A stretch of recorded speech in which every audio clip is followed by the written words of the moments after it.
that's completely false, and it is, it's just another attack to shut me down.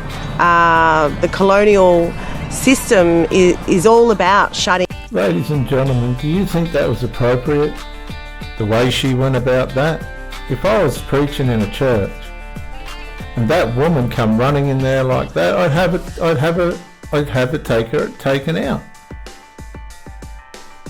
It was rude, obnoxious. It was not representing the Aboriginal people. It's an attack. Oh, she's got everything but a spear in her hand.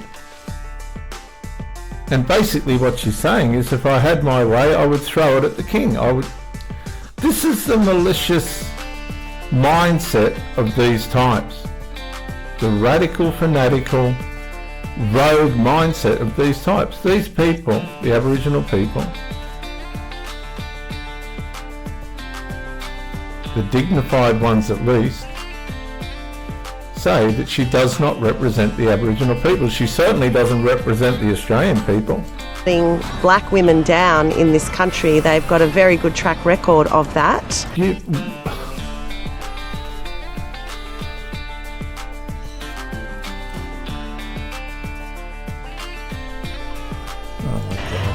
For those that don't agree with what I have said and what I have done, I can tell you... Viewers, that's the majority. Now she's going to try and pick up a handful of stragglers that she's saying supporting her. Now there are elders, there are grassroots Aboriginal people across this country and Torres Strait Islander people who are just so proud. They say that it's lit a fire back in their belly and they want to join the resistance. I've been contacted. Okay, so this is an Australian senator that's trying to run a resistance against the people she represents. Do you know she's against us? Okay, she's against us. There's no sense in what she's saying. I mean, she hates white people. That's basically what she's saying. If you're not Aboriginal, you're an enemy. You're part of the destruction of the Aboriginals. That's complete and utter nonsense. Contacted by elders who have said, particularly a Ngunnawal elder who said, I wish you had have told me you were going to do that because I would have walked right beside you and done exactly the same thing. Now, ladies and gentlemen, she would have had stacks of people that knew about what she was doing and nobody would dare go alongside it. These people can run into the parliament whenever they like and disrupt the meetings, but it's not going to change anything because the Australian government is doing everything they can to look after the Aboriginal people. The Aboriginal people get way more benefits than what the poor old Aussie people do. I could have, my father would not admit that we were part Aboriginal. And I look back at it now, my nieces and nephews are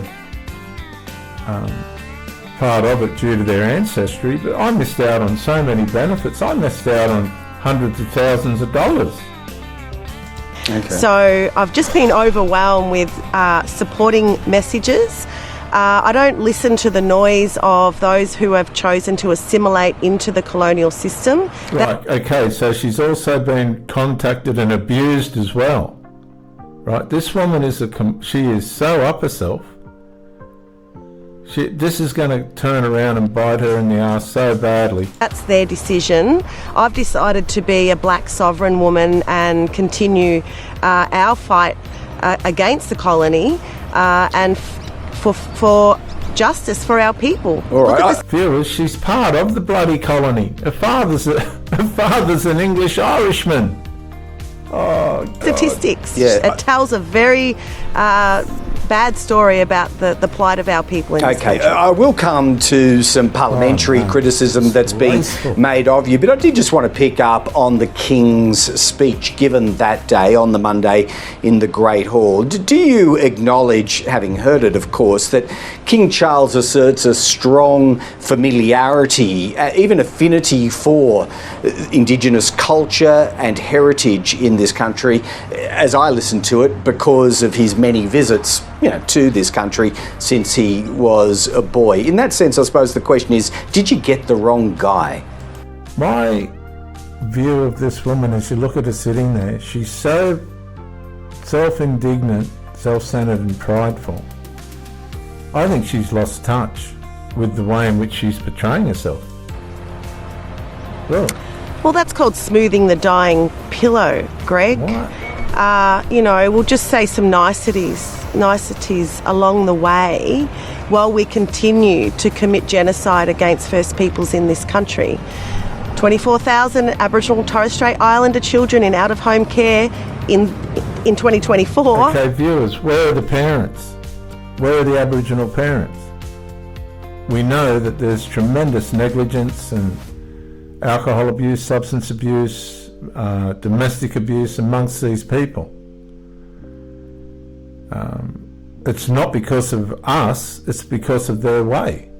Now you can try and blame us and blame shift and all the rest of it, but they've got to take responsibility and accountability for the way they parent, for the way they manage their children, for the negligences that happen within that way in which they're raised. And if they can't manage things correctly, this is part of the consequence of that. You can't blame other people for the negligence of others, particularly when the nation of Australia, as I keep saying, and I know Aboriginals that work in the Aboriginal industry.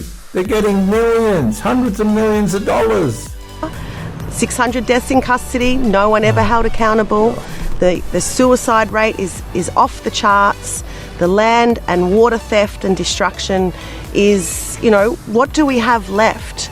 I'm sorry, Charlie, but you can't come here and think that you can say a few nice words about our people while you still have stolen goods. You are in receipt of stolen goods, which makes you complicit in theft, which I don't think anybody should be praising and... All right, which goods specifically are you identifying in this country? There? Yeah, just to elaborate on that, which goods in particular?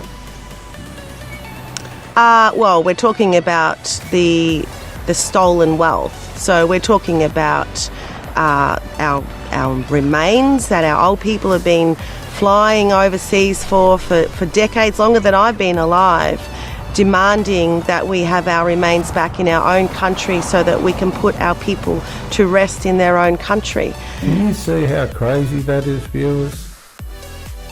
Okay, so if I'm an Aboriginal and I go to work for, Donald Trump in the United States, or in England, somebody in England, and I die, is she going to give a shit about whether my remains come back or not? Can you see how far-fetched this really is? It's a fantasy, an absolute fantasy, a pathology, a radical pathology. Oh my God. The stolen wealth that they've taken from this country. We are the sickest and poorest people in our own country. And whose fault is that? This is what I'm trying to say. We are known as the country of the disabled because there is more money going out to the disabled in this country than what the revenue, all of the revenue of this country put together will be able to cover in a couple of years' time. And that includes the money the hundreds of millions of dollars that are given to the Aboriginal people. Somebody needs to pull this lady aside and say, hang on a minute. He has the audacity to sit up there like he like he's a king or something. Well, see, why does he sit up there like he's the king? Because he is the king. That's why. But he's not the king of this country. He's not sovereign to this country. We are sovereign, and to be sovereign, you have to be from this land, of this land. And he's not that. Let me take Ladies and gentlemen, we're listening to somebody that's half English. She's half English, part Irish. She's not full Aboriginal. Can you see? Look, guys, a lot of trouble in family life, in relationships, in work and all this other stuff, is when you don't buy into somebody's fantasy about the way they perceive things, right? They got facts that they think are real, but they're not. Okay?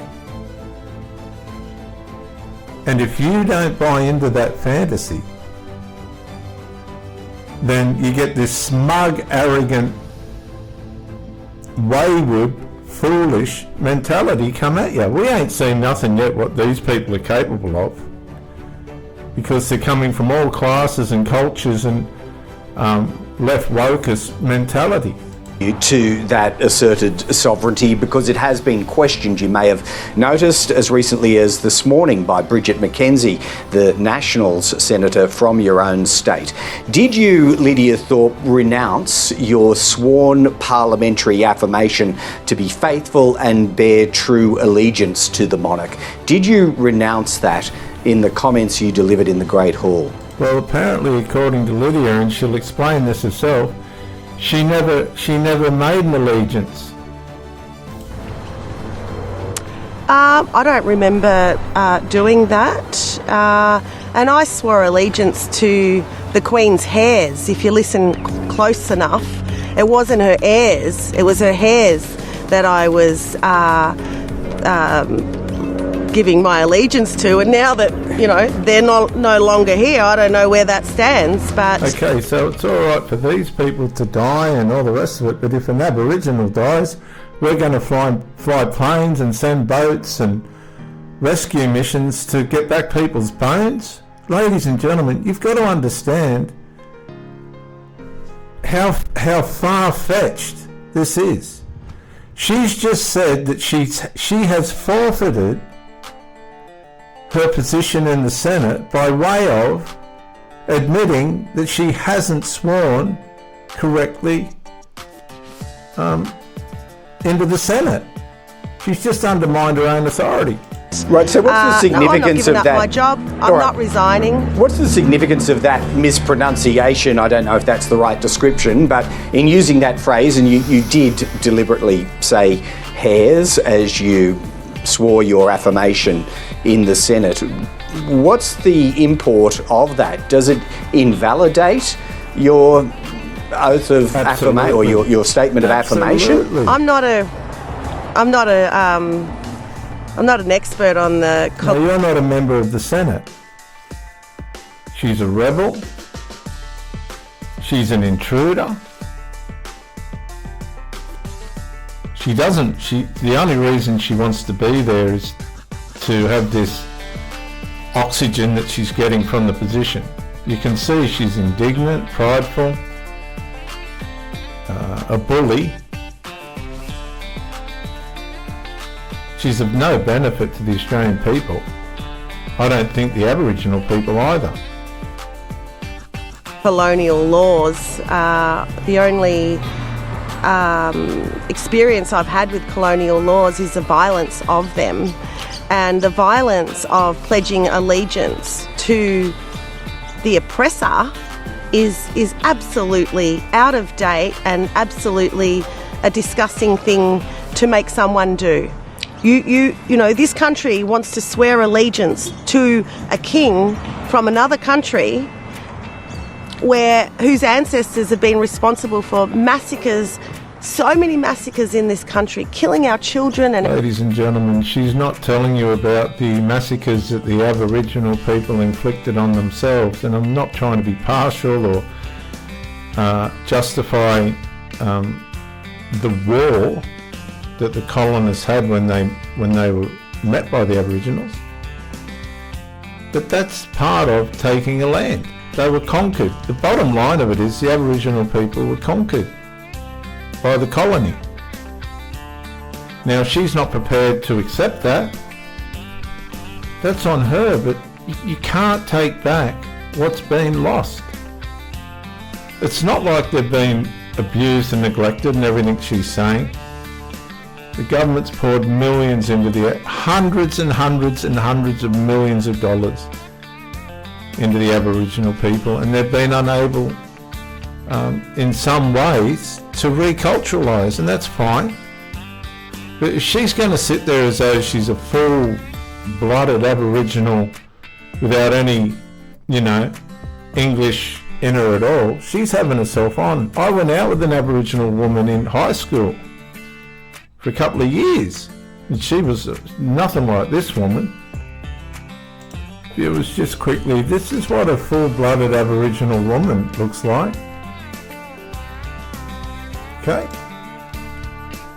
Lydia Thorpe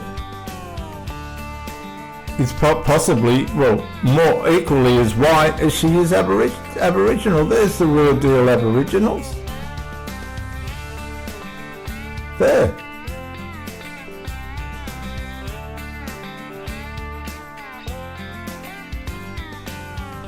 They're the real deal Aboriginals. God, what's wrong with this woman, for goodness sake?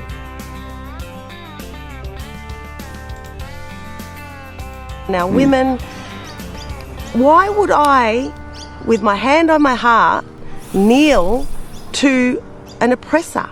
So you're saying you didn't do that. Sorry to interrupt, there's a slight lag between us, Lydia, but are you suggesting that you did not do that in August 2022 on the floor of the Senate chamber, that you made no, valid affirmation to faithfully bear true allegiance to the monarch? Look, it's no secret. I don't like the colony. I don't like the king and what he represents. And I don't like the fact that I've got to swear to an oppressor to do my job to get justice for my people. Now... Well, you know what she needs to do? She needs to get out of the Australian government, out of the Senate, and go serve the Aboriginal people in a civilian position. Because she's running off the financial power of our tax money with an agenda that has absolutely nothing to benefit the taxpayer, including the Aboriginal people.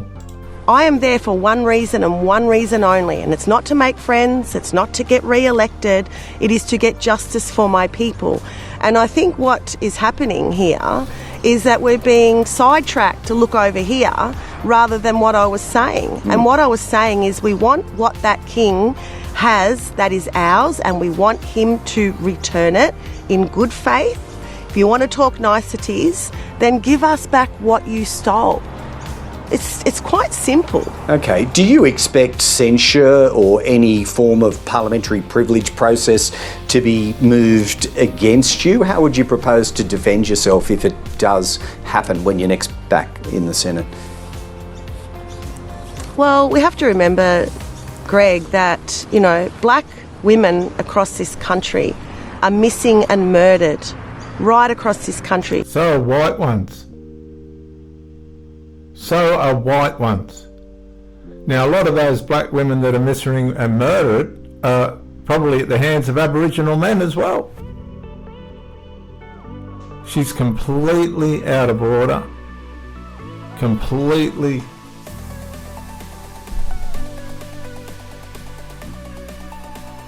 She's got tunnel vision. She's a radical fanatic, and it's unnecessary. The media don't talk about that.